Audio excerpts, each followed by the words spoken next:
আসসালামু আলাইকুম রহমতুল্লাহ। স্যাটেলাইটের চিত্র দেখে ভাবছিলাম যে চীন মনে হয় ভারতকে আক্রমণ করবে বা ভারতের সাথে ক্যারাবেরা লাগাবে, এই জন্য বা প্রক্সি ওয়্যার ভারত বাংলাদেশের হয়ে পাকিস্তানের হয়ে প্রক্সি ওয়্যার করবে, এই জন্য আপনার এই স্যাটেলাইটের যে দৃশ্যগুলো দেখিয়েছে, যে ছবিগুলো দেখিয়েছে, সেগুলো আয়োজন করেছে। কিন্তু আজকের নিউজ থেকে পরিষ্কার হলো চীন তো আসো বিপদে, মহা বিপদে। ভারতের শত্রু চীন সম্প্রতি আপনারা একটা জিনিস খেয়াল করেছেন কি না, তারা ভারতের সাথে যে কোনো পলিসিতে ব্যবসা বাণিজ্য, যেমন ওই যে কে ভিসা দিয়ে মেধাবীদের নিতে চেয়েছিল, আপনারা সেটা জানেন। এবং ভারতের সাথে তারা ব্যবসা বাণিজ্যটাকেও অনেক এগিয়ে নিয়ে যাচ্ছে। এবং ভারতের এগেনস্টে এই সম্প্রতি একটু অরুণাচল নিয়ে একই চুটকি বুটকি নেতা হয়তো একটু বক্তব্য দিয়েছেন, কিন্তু তাদের মোটা দাগে কোনো বক্তব্য এটা নয়। এখন সমস্যা হলো চীন ভারতের শত্রু চীন, এরা তো জাপান আর অস্ট্রেলিয়ার এদেরকে একে নাচাচ্ছে, জাপান আর অস্ট্রেলিয়া এদেরকে এক হাত দেখাচ্ছে, এরকম একটা অবস্থা। এক দশকেরও বেশি সময় মধ্যে চীন ও জাপানের মধ্যে সম্পর্ক এখন তলানিতে এসে ঠেকেছে। সম্প্রতি চীন ও জাপানের মধ্যে সম্পর্কের অবনতি ঘটে মূলত তাইওয়ানকে কেন্দ্র করে। চীন বরাবরই তাইওয়ানকে তাদের অভিন্ন অংশ মনে করে এবং প্রয়োজনে বল প্রয়োগের মাধ্যমে দ্বীপটিকে মূল ভূখণ্ডের সঙ্গে যুক্ত করার হুমকি দিয়ে রেখেছে।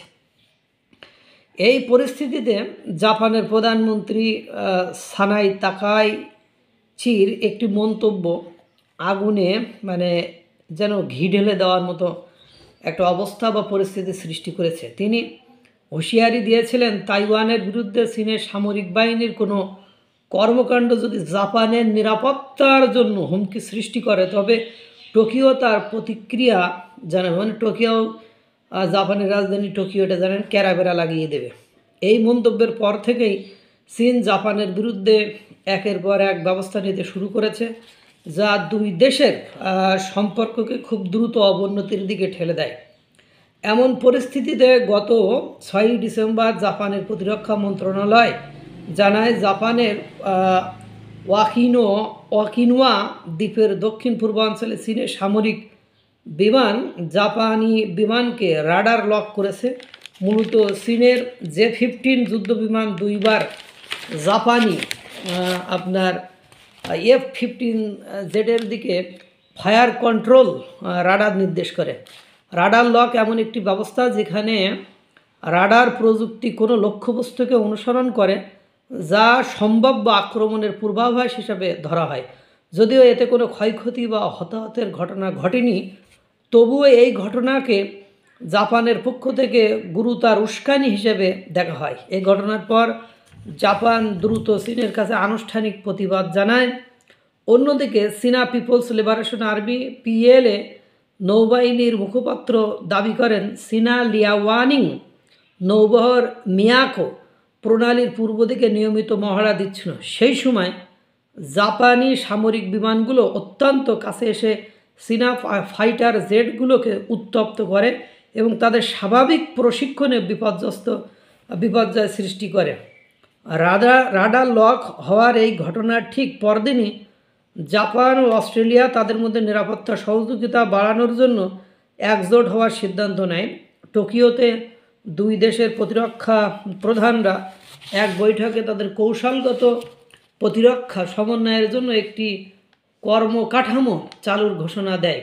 দুই দেশের প্রতিরক্ষা মন্ত্রীরা বৈঠক শেষে সাংবাদিকদের জানান, নতুন এই উদ্যোগের আওতায় দুই দেশের মধ্যে সার্বিকভাবে একটি বাৎসরিক বৈঠক হবে এবং নতুন কর্মকাঠামোর লক্ষ্য হল দুই পক্ষ সব পর্যায়ে এবং সব রকম পরিস্থিতিতে একসঙ্গে আরও বেশি কার্যকরভাবে কাজ করতে পারে কিনা তা নিশ্চিত করা। অর্থাৎ জাপান অস্ট্রেলিয়াকে নিয়ে আপনার চীনকে বড়ানোর একটা যদি চীন লাফালাফি দাপাদাপি করে, বা ঝামেলার মধ্যে যাইতে চায়, তাহলে ওদেরকে একটা বড়ানোর ব্যবস্থা তারা করবে। আপনারা জানেন জাপানের সাথে ভারত এবং অস্ট্রেলিয়ার সম্পর্ক ভালো, মার্কিন যুক্তরাষ্ট্রের সম্পর্ক খুব ভালো, এবং মার্কিন যুক্তরাষ্ট্রের সাথে মাঝে ভারতের যে তিক্ততা বৈরিতা সৃষ্টি হয়েছিল, সেটা এখন চীনকে মানে সাইজ করার খাতিরে মার্কিন যুক্তরাষ্ট্রে সেটা অনেকটা মিটিয়ে নিচ্ছে। অর্থাৎ ভারতের শত্রু চীন এখন নিজেই তো শত্রুমুখী বিপদের ভেতরে আছে, এবং ভারতের সাথে লাগার কথা নয়। কারণ এর আগেও আপনার অরুণাচলকে ভারত চীনের বলে দাবি করছে। অর্থাৎ তাহলে বুঝতে হবে চীন ভারত তাহলে জোর করে নেয়, ভারতের নিজস্ব ভূখণ্ড, তা ভারতে হ্যাডাম দেখায় সেটা ধরে রেখেছে। আল্লাহ তাআলা সকলকে ভালো রাখুক, সুস্থ রাখুক। আসসালামু আলাইকুম ওয়া রাহমাতুল্লাহ।